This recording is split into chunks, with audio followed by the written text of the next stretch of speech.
Alors, qu'en pensez-vous? C'était vraiment bien et très clair. Je trouve que l'organisation de la réunion est géniale. Je vais vraiment m'en servir pour préparer mes leçons maintenant. C'est super. Je suis contente que vous ayez aimé. Alors, qu'avez-vous trouvé de bien? Je vais vous montrer. C'est l'organisation de chaque leçon. Le bloc d'écriture est déjà divisé en séquences de versets. Les résumés sont juste ici et les points de doctrine et les principes sont déjà en gras. Cela ressemble beaucoup à ce que nous venons de faire. C'est juste. Le programme est une documentation formidable et elle vous fera gagner beaucoup de temps. Mais surtout, il vous permettra d'enseigner en ayant un but important.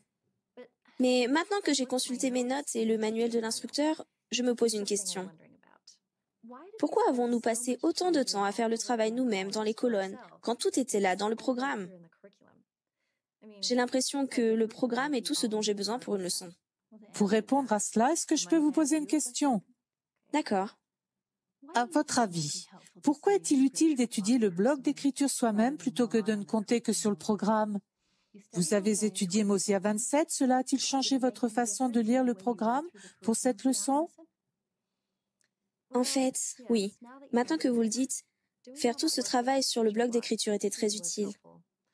J'ai remarqué que la plupart des choses que j'avais écrites dans mes colonnes étaient présentes dans le programme. Mais j'ai aussi remarqué quelques différences. Et il y a des choses du programme que je n'avais pas apprises du bloc d'écriture seul. La plupart des points de doctrine et des principes que j'ai relevés étaient les mêmes, mais certains de mes groupes de versets étaient différents. Quand j'y repense, mon étude du bloc d'écriture m'a permis de mieux comprendre ce que j'ai lu dans le programme. Je me rends compte qu'ils vont ensemble. C'est une très bonne remarque. Le programme est une documentation extraordinaire pour relever les points de doctrine et les principes qui mènent à la conversion, pour comprendre l'intention de l'auteur et pour nous apporter des suggestions sur la présentation de la leçon. Mais vous savez ce qui convient le mieux à vos élèves.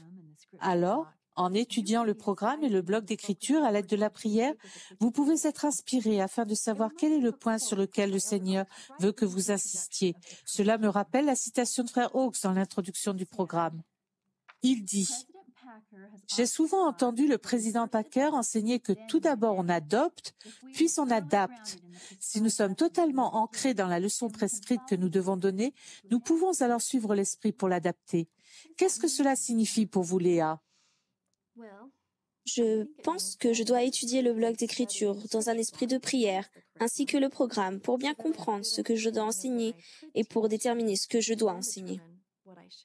C'est vrai. En recherchant l'inspiration de l'esprit, vous saurez quels sont les points de doctrine et les principes que vos élèves auront besoin d'apprendre. Vous pouvez vous servir de tout d'une partie des suggestions du programme ou vous pouvez les adapter aux besoins et à la situation de vos élèves. La clé est d'adopter pleinement les suggestions du programme, puis de les adapter aux besoins de vos élèves. Je trouve que c'est très logique. Mais j'ai une autre question. J'ai vraiment beaucoup appris en remplissant ces colonnes et en étudiant le programme. Mais faut-il que je le fasse à chaque leçon? Eh bien, la méthode qui consiste à remplir les colonnes est une très bonne façon de comprendre le contenu et le contexte d'un bloc d'écriture et de relever les points de doctrine et les principes. En fait, je m'en sers fréquemment pour déterminer les principes que je veux souligner. Mais ce n'est pas la seule façon de préparer une leçon. Rappelez-vous que c'est l'échafaudage pour édifier le témoignage de vos élèves. Ce qui est important, c'est d'étudier ensemble le bloc d'écriture et le programme.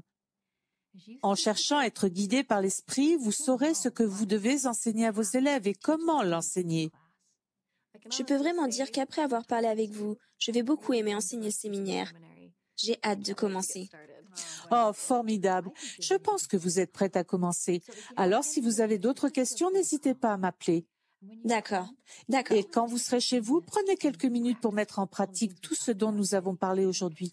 En vous servant de vos propres notes et du programme, vous pouvez décider quels sont les points de doctrine et les principes que vous voulez que vos élèves mettent en pratique. Puis faites un plan court de ce que vous voulez inclure dans votre leçon. OK. En étant un bon instructeur, vous serez une bénédiction pour vos élèves. Merci beaucoup pour votre désir de servir. Oh, et encore un conseil. Avant de partir, essayez de dormir suffisamment. Le séminaire matinal, c'est très bien, mais c'est mieux quand on est bien réveillé.